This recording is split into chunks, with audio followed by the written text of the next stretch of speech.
ಆಚಿ ಮಸಾಲ. ಎಂತ ಅಡಿಗೆಯ ರುಚಿಯಾಗೋ ರಹಸ್ಯವು 20 ರೂಪಾಯಿ.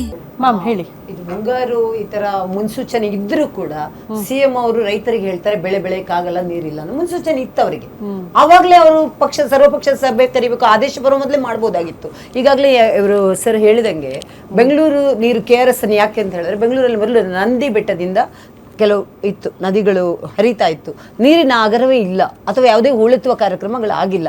ಬರೀ KRS ಒಂದನೇ ನಂಬ್ಕೊಂಡಿರುವಾಗ ವರ್ಷಕ್ಕೆ ನೀರಿನ ಮೂಲನೇ ಇಲ್ಲ ಬಿಡಿ, ಮೂಲನೇ ಹುಡುಕಾಡಿದ್ರು ಇರೋ ಹಳ್ಳ ಕೊಳ್ಳಗಳು ಅಥವಾ ಏನೋ ನದಿಗಳು ಅದು ಹೂಳೆತ್ತ ಕೆಲಸನೂ ಆಗಲ್ಲ. ಬೇಕಂದ್ರೆ ಅದನ್ನ ಫುಲ್ ಅತಿಕ್ರಮಣ ಮಾಡ್ಕೊಂಡು ದೊಡ್ಡ ದೊಡ್ಡ ಬಿಲ್ಡಿಂಗ್ ಕಟ್ಟಿಬಿಟ್ಟಿದ್ದಾರೆ. ಇದು ನಾನು ಒಂದು ಮಾತು ಹೇಳ್ಬೇಕು, ಸ್ಟ್ರೈಟ್ ಹೇಳ್ಬೇಕಂದ್ರೆ ನೀರಾವರಿ ಸಚಿವರು ಬೇಜವಾಬ್ದಾರಿತನ ಮಾಡಿದ್ದಾರೆ.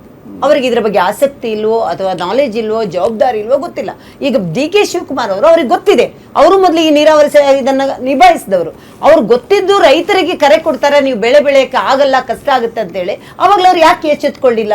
ಅವ್ರು ಬರೀ ಈಗ ನಂದನ್ ಕಶ್ಯಪ್ ಸರ್ ಒಂದು ಮೇಡಮ್ ಕಾಂತಿ ಶೆಟ್ಟಿ ಮ್ಯಾಮ್ ನಂದನ್ ಕಶ್ಯಪ್ ಸರ್ ಒಂದು ಮಾತು ಹೇಳಿದ್ರು ನೋಡಿ, ಇದೆಲ್ಲದಕ್ಕೂ ಪರಿಹಾರ ಅಂದ್ರೆ ಅನೇಕ ಇದು ಯಾವುದು ಪ್ರಮುಖವಾಗಿ ಮೇಕೆದಾಟು ಯೋಜನೆ ಜಾರಿ ಆಗಬೇಕು. ಬಟ್ ನಾವು ಒತ್ತಡ ತರ್ತಿದ್ದೀವಿ ಕೇಂದ್ರದ ಮೇಲೆ, ಕೇಂದ್ರ ಮನಸ್ಸು ಮಾಡ್ತಾ ಇಲ್ಲ. ನಾವು ಪದೇ ಪದೇ ಈ ಡಿಬೇಟ್ ಅನ್ನು ಮಾಡಿದೀವಿ, ಪದೇ ಇದನ್ನು ಅನೇಕ ಬಾರಿ ಹೇಳಿದೀವಿ. ಮಾನ್ಯ DK ಶಿವಕುಮಾರ್ ಅವರು ಮೇಕೆದಾಟು ಬಗ್ಗೆ ವಾಕತಾನ್ ಮಾಡ್ಕೊಂಡವರು 3 ವರ್ಷ ಅವರು ಮೇಕೆದಾಟಿನ ಒಂದು ಕಲ್ಲು ಅಲ್ಗಾಡಿಲ್ಲ. ಮಾತೆತ್ತಿದ್ರೆ ಪ್ರತಿಯೊಂದಕ್ಕೂ ಕೇಂದ್ರಕ್ಕೆ ಬಿಟ್ಟು ತೋರಿಸುವುದು ಇದು ಸರ್ವೇ ಸಾಮಾನ್ಯ ಆಗಿದೆ. ಪ್ರತಿಯೊಂದು ಕೂಡ ಏನ್ ಪ್ರಯತ್ನ ಮಾಡಿದ್ದಾರೆ? DPR ಸಬ್ಮಿಟ್ ಮಾಡೋದ್ರಲ್ಲಿ ಮಿಸ್ಟೇಕ್ ಯಾಕೆ ಮಾಡ್ಬೇಕು? ಸರಿಯಾಗಿ DPR ಸಬ್ಮಿಟ್ ಮಾಡ್ಬೇಕಾ ಬೇಡವಾ? ಹಾಗಾದ್ರೆ ರಾಜ್ಯದ ರೈತರ ಹಿತ ಕರ್ನಾಟಕ ರಾಜ್ಯದ ಸರ್ಕಾರಕ್ಕೆ ಇಲ್ಲ. ತಮಿಳುನಾಡು ಪಕ್ಕದ ರೈತರಿಗೆ 2ನೇ ಬೆಳೆಗೆ ನೀರ್ ಬೆಳಕ್ಕೆ ಓಕೆ ಅಂತ ಹೇಳ್ತಿದ್ದಾರೆ. ನೋಡಿ, ನಾವು ಹೌದು ಆದೇಶ ಇದೆ ಅಂತ ಎಲ್ಲರೂ ಹೇಳ್ತಾರೆ, ಹೌದು. ಆದ್ರೆ ಆದೇಶ ಬರೋ ಮೊದಲು ನಾವೇನ್ ಮಾಡಿದೀವಿ? ನಾವೇಕ್ ಮನವರಿಕೆ ಮಾಡಿಲ್ಲ?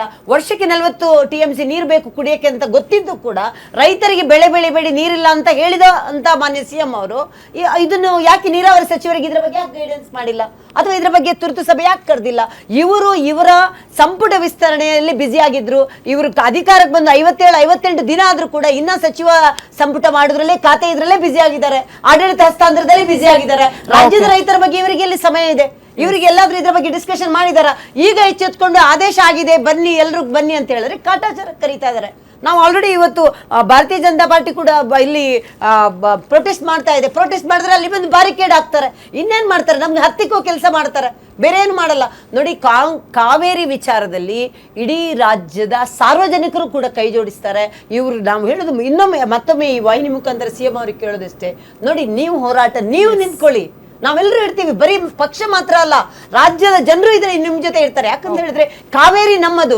ಕಾವೇರಿ ಅನ್ನೋದು ಯಾವುದೇ ಕಾರಣಕ್ಕೂ ಒಂದು ಹನಿ ನೀರು ಕೂಡ ನಾವು ಬಿಡಕ್ಕಾಗಲ್ಲ. ಈಗ ಇಷ್ಟು ನಾವು ಮೇಲ್ಮನವಿ ಸಲ್ಲಿಸೋ ತನಕ ಬಿಡಬಾರ್ದು. ನಾಗೇಂದ್ರ ಸರ್. ಮೇಡಮ್, ಸನ್ಮಾನ್ಯ ದೇವೇಗೌಡರು ನೀವು ನೋಡಿರ್ಬೋದು, ಸದನದಲ್ಲಿ ಕೈ ಮುಗಿದು ಕೇಳ್ಕೊಂತಾರೆ. ಕಾವೇರಿ ವಿಚಾರ, ನೀರು, ಭಾಷೆ, ಜಲ ಅಂತ ಬಂದಾಗ ಕೈ ಮುಗಿದು ದೇಶದ ಹಿತಾಸಕ್ತಿ ಕಾಪಾಡೋಕ್ಕೋಸ್ಕರ ಕೇಳ್ಕೊಂತಾರೆ. ಆದರೆ ಪ್ರಣಾಳಿಕೆಯಲ್ಲೇ ಉಳಿದೋಯ್ತು ಇವ್ರ ಮಾತುಗಳು. ಎಲ್ಲೋ ಒಂದು ಕಡೆ ಫೋಟೋಶೂಟಲ್ಲಿ ನಿಂತ್ಕೊಂಡ್ರು, ಮತ್ತು ಒಂದು ಕಡೆ CM ಕುರ್ಚಿ ಸ್ಥಾನದಲ್ಲಿ ಹೋರಾಟ ಮಾಡ್ಕೊಂಡು ನಿಂತ್ಕೊಂಡ್ರು, ಬಿಡದಿ ಟೌನ್ಶಿಪ್ಗೆ ನಿಂತ್ಕೊಂಡ್ರು, RSSನ ಕೀಳದಲ್ಲಿ ನಿಂತ್ಕೊಂಡ್ರು, ಆದರೆ ಅವು ಸಂಪುಟ ವಿಸ್ತಾರದಲ್ಲಿ ನಿಂತ್ಕೊಂಡ್ರು. ಈ ಸರ್ಕಾರ ಬಂದಾಗಿಂದ ಸತ್ತು ಸರ್ಕಾರ ಆಗಿದೆ ರಾಜ್ಯದಲ್ಲಿ, ಜೀವಂತವಾಗಿ ಸರ್ಕಾರ ಉಳಿದಿಲ್ಲ. ಇವತ್ತು ಏನಾದರೂ ಇವ್ರಿಗೇನಾದರೂ ಒಂದೇನಾದರೂ ನೈತಿಕತೆ ಇದ್ದಿದ್ರೆ ಮೊದಲು ಇವ್ರು ಏನು ಕೊಟ್ಟಿದ್ರಲ್ಲ ಕಮಿಟ್ಮೆಂಟ್, ಬೆಂಗಳೂರಿಗೆ ನೀರು ಕೊಡ್ತೀನಿ ಅಂತ, ಆ ವಿಚಾರವಾಗಿ ಎಚ್ಚೆತ್ಕೊಂಡು ಮೊದಲು ಆ ಕೆಲಸ ಮಾಡಬೇಕಾಯಿತು. ಇವತ್ತು ಪರ್ಯಾಯ ವ್ಯವಸ್ಥೆ ಏನು? ಕಾವೇರಿ ನೀರು ನಾವು ಹೆಂಗೆ ತಡೆದಿರ್ಬೋದು? ಅಲ್ಲಿರೋಂಥ ರೈತರಿಗೆ ಹೆಂಗೆ ಕೊಡ್ಬೋದು ಅಂದಾಗ ಕೆರೆ ಕುಂಟೆಗಳು ಮಾಡ್ಬೋದಾಗಿತ್ತು.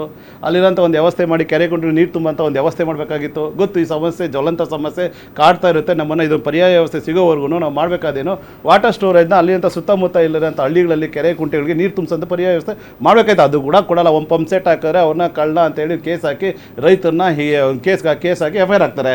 ಇವತ್ತು ಆಯಿತು, ಸರ್ಕಾರ ಬಂದಿದೆ, ಆಯಿತು, ನಾವು ಇದರಲ್ಲಿ ರಾಜಕೀಯ ಬೆಳೆಸೋದು ಬೇಡ. ಈ ಸರ್ಕಾರ ಮಾಡಿದ ನಡ್ಕಡೆ ರೀತಿ ನೀತಿಗಳನ್ನ ಮಾತಾಡಬೇಕಲ್ವಾ? ಈ ಸರ್ಕಾರ ಬಂದಾಗ ಏನು ಕಾವೇರಿ ಪ್ರಾಧಿಕಾರ ಇದೆ, ಇದುವರೆಗೂ ತಮಿಳ್ನಾಡಿಗೆ ಹೋಗಿ ಒಂದು ಸಮೀಕ್ಷೆ ಯಾಕೆ ಮಾಡಲಿಲ್ಲ? ಇವತ್ತು ವಿಜಯ್ ಬಂದು ಇಲ್ಲಿ ಸಮೀಕ್ಷೆ ಮಾಡಕ್ಕೆ ಬರ್ತಾ ಇದೆ ಅಂದರೆ ನಮ್ಮ ರಾಜ್ಯದ ಮುಖ್ಯಮಂತ್ರಿ ಕೊಟ್ಟಂಥ ಪ್ರಣಾಳಿಕೆಯಲ್ಲಿ ಇದುವರೆಗೂ 3 ವರ್ಷದಲ್ಲಿ ಏನು ಮಾಡ್ತಾಯಿದ್ರು? ಮಲಗಿದ್ರಾ? ಈಗ ಎದ್ದು ಬಂದಿದ್ದಾರಾ? ಇದು ಏನು ಸಮಸ್ಯೆ ಅನ್ನೋದು ಇವತ್ತು ಹುಟ್ಟಿರೋದಾ?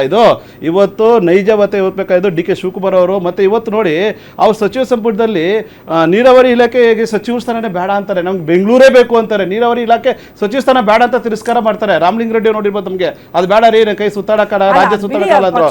ಅಲ್ಲ, ತೀರ್ಮಾನ ಅಂತಲ್ಲ, ಇಂಥ ವ್ಯವಸ್ಥೆಯಲ್ಲಿ ಇರೋಂಥ ಹಿತಾಸಕ್ತಿ ಒಟ್ಟಾರೆ ಇಲಾಖೆ ಜವಾಬ್ದಾರಿ ಹಿತಾಸಕ್ತಿ ಇದ್ದಂತ ನಿರ್ವಹಿಸ್ಬೇಕು ಸಚಿವನ ತಂದಿಟ್ಟಾಗ ನಮಗೆ ಏನ್ ನ್ಯಾಯ ಸಿಗುತ್ತೆ ರಾಜ್ಯಕ್ಕೆ ಅನ್ನೋದು ಪ್ರಶ್ನೆ.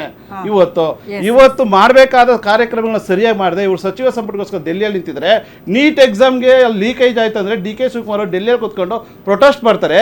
KPC ಎಕ್ಸಾಮ್ ಅಲ್ಲಿ ಇಲ್ಲಿ ದಂಧೆ ನಡೀತಾ ಇದೆ, ಇದಕ್ಕೆ ಇಲ್ಲಿ ಯಾರು ಪ್ರೊಟೆಸ್ಟ್ ಯಾಕೆ ಮಾಡಿಲ್ಲ? ಇದ್ರ ಬಗ್ಗೆ ಯಾಕೆ ಚಕಾರ ಎತ್ತಿಲ್ಲ? ಇವತ್ತು ಏನು ಒಂದು ಡ್ರಗ್ಸ್ ಮಾಫಿಯಾ ಮುಳುಗೋಗ್ತಾ ಬೆಂಗಳೂರು. ರೈತರ ಹಿತ ಕಾಪಾಡೋದು ಹೇಗೆ ಅದ್ರ ಬಗ್ಗೆ ಮಾತ್ರ ಚರ್ಚೆ ಆಗಲಿ. ರಾಜ್ಯ ಸರ್ಕಾರ ರೈತರನ್ನ ಜಿದ್ದಾಳಾಗಿ ನೋಡ್ತಾ ಇದೆ ಹೊರತು ಅವ್ರಿಗೆ ಒಂದು ಬೆಲೆ ಏರಿಕೆ ಬೆಲೆ ಬೆಂಬಲ ಕೊಡೋದಾಗ್ಲಿ, ರೈತರ ಪರ ನಿಂತ್ಕೊಳ್ಳೋ ಸರ್ಕಾರ ಅಲ್ಲ, ರೈತರಿಗೆ ಲಾಠಿ ಚಾರ್ಜ್ ಮಾಡೋ ಸರ್ಕಾರ. ನಾಗೇಂದ್ರ ಸರ್ ವಾಪಸ್ ಬರ್ತೀನಿ. ನಂದನ್ ಕಶ್ಯಪ್ ಸರ್ನ ಕೇಳೋಣ, ಎಲ್ಲಿ ಎಡವಟ್ಟಾಯ್ತು, ಎಲ್ಲಿ ಸರ್ಕಾರ ಫೇಲ್ಯೂರ್ ಆಯ್ತು? ಈಗ ನೇರವಾಗಿ ಸರ್ಕಾರದ ಜವಾಬ್ದಾರಿ ಬರುತ್ತೆ ಇಲ್ಲಿ. ರಾಜ್ಯದ ಪ್ರತಿನಿಧಿಗಳು ಹೋಗಿ ಅಲ್ಲಿ ವಾಸ್ತವ ಪರಿಸ್ಥಿತಿಯನ್ನ ಮನವರಿಕೆ ಮಾಡೋದ್ರಲ್ಲಿ ಎಲ್ಲಿ ಫೇಲ್ಯೂರ್ ಆದ್ರು? ನಮ್ಮ ಹತ್ರ ನೀರಿಲ್ಲದಿದ್ರು ಕೂಡ ನೀವು ನೀರು ಬಿಡ್ಲೇಬೇಕು ಅನ್ನುವಂತ ಆದೇಶ ಯಾಕೆ? ತಮಿಳುನಾಡಿನಲ್ಲಿ ಮೊದಲ ಕೃಷಿಗಳ ಎರಡನೇ ಕೃಷಿಗೆ ನೀರನ್ನ ಕೇಳ್ತಿದ್ದಾರೆ, ಆದ್ರೂ ಕೂಡ ಪಡೆದುಕೊಳ್ಳುವಲ್ಲಿ ಯಶಸ್ವಿ ಆಗ್ತಾರೆ ಅಂದ್ರೆ ಏನರ್ಥ? ಅವ್ರ ವಾದ ಹೇಗಿತ್ತು, ನಮ್ಮ ವಾದ ಹೇಗಿತ್ತು? ಅದ್ರ ಬಗ್ಗೆ ಕೂಡ ಡಿಸ್ಕಸ್ ಆಗ್ಬೇಕಾಗುತ್ತೆ.